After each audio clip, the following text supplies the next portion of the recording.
Kembali di Kompas Siang, Saudara, kebahagiaan warga desa Mardame di Tapanuli Tengah tak terbendung ketika helikopter pembawa bantuan bisa mendarat di desa itu. Sebelumnya warga telah 14 hari terisolasi tanpa bantuan.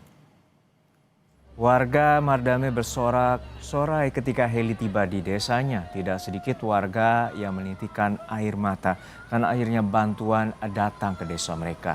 Bantuan datang dari Bandara Silangit membawa logistik untuk didistribusikan kepada warga.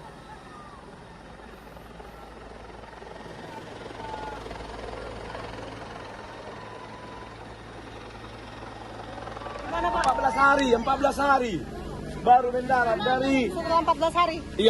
terima kasih kepada TNI 122 dan Kompas TV. Kami dari Kepala Desa Mardame mengucapkan terima kasih banyak. Baru 14 hari baru mendarat bantuan sama kami. Makasih Tuhan. Terima kasih ya Pak. Ya. Senang ya Pak? Senang kami masyarakat. Ya. Iya. Setelah 14 hari. Semoga terbantu ya. Terbantu ya. Semoga ini jalur udara, semoga jalur daratnya bisa cepat diakses. Dan untuk mengetahui dampak banjir bandang yang terjadi di Sumatera, kita telah terhubung dengan jurnalis Kompas TV, Jona Hamonangan dan juru kamera Febri James di Batang Toru, Tapanuli Selatan, Sumatera Utara.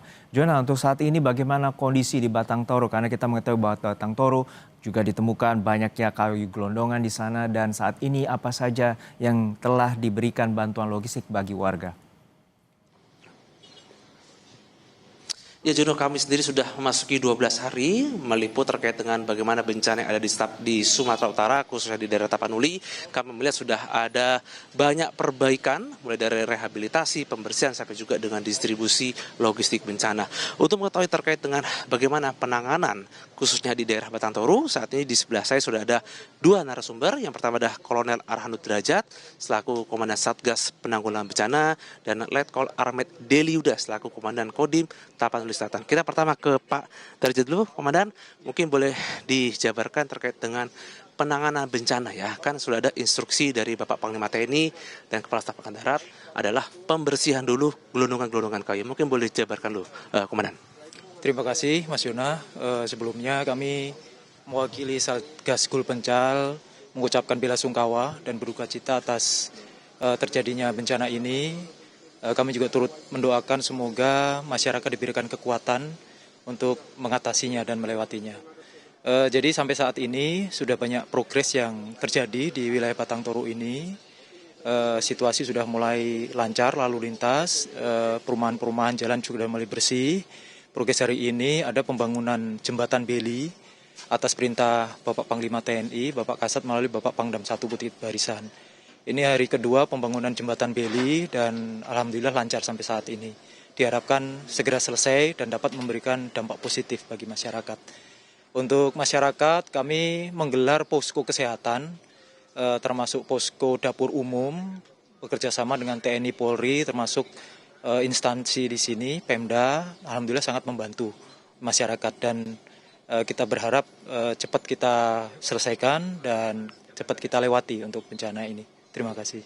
Komandan, ini kan ada instruksi untuk kayu-kayu gelondongan ini kan akan dibersihkan ya. Mungkin boleh ceritakan, Komandan. Ya, baik, kayu-kayu sisa.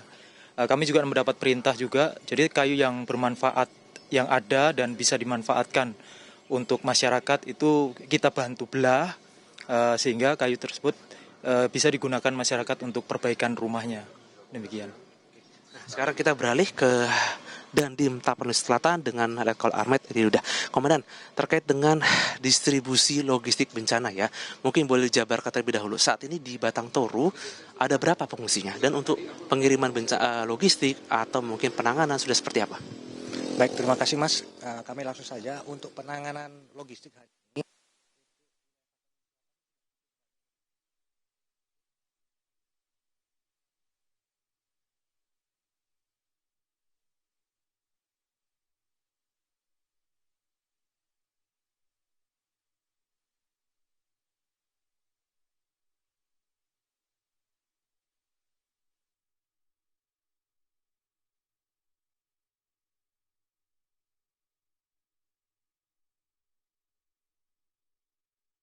Baik, itu tadi keterangan dari Jona Hamonangan dengan rencana perbaikan sejumlah infrastruktur terutama pembangunan jembatan Beli pasca banyaknya kayu gelondongan yang menerjang terutama menghubungkan wilayah desa ataupun wilayah Batang Toru. Dan saat ini proses perbaikan terus dilakukan oleh pihak TNI dan kemudian juga proses bantuan bagi warga terus dilakukan. Bahwa tadi semalam bahwa BNPB juga menyatakan bahwa proses rehabilitasi secara keseluruhan membutuhkan dana sebesar 51 triliun rupiah lebih untuk pembenahan infrastruktur yang hancur akibat banjir bandang Sumatera.